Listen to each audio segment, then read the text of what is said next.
In May 3 years ago, I visited the Middle East, including Israel, and the church too shows a building in Jerusalem called the Church of the Holy Sepulchre, which is ostensibly the site of Christ's burial. The sun warms the city walls as women walk the road under bougainvillea, and a busker, black hat and regimen, sings in Hebrew to electric guitar he strums alone. Using gestures, I ask for leave to snap a tote with a strap that occludes letters, setting the brain a task to pass Rainan, and a small gift shop's tat, Shalom Yol, echoes the whispering church, where a priest walks by swinging a censer, with a bell as crowds of the devout lurch, their bodies pressing on a barrier. He's said to have been put under a stone we brush with our hands, as though to atone. I started writing the poem on 19 October 2020, in the middle of house moving. I was, to all intents and purposes, homeless for a period of months while my new place was finished. By October, I'd moved out of my old place in Piedmont and wouldn't inhabit the house in Botany until January the following year. The poem took patience.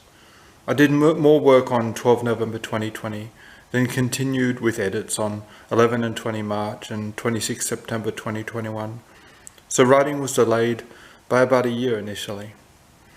With my sonnets, I need time to get the necessary perspective. At the start, I fall in love with all of them and find it hard to see them properly without a stretch of time to refresh my cognitive palette.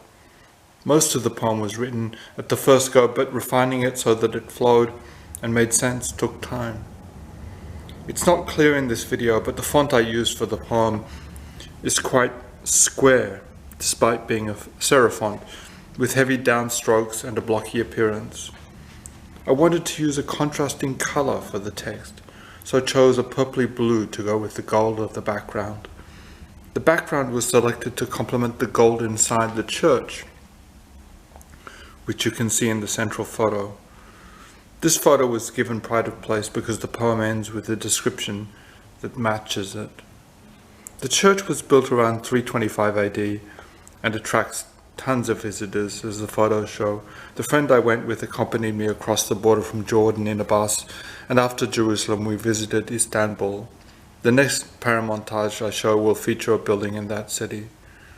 Jerusalem is a very multicultural place, which is demonstrated in the street signs in 3 languages. I fell in love with the country. The people are so kind and thoughtful. We had one taxi driver who tried to rip us off, but most people were nice. I recommend visiting. It's slightly giddy-making to be confronted by so much history, though I'm not sure if I'd want to live there. So many police and soldiers in the streets with machine guns.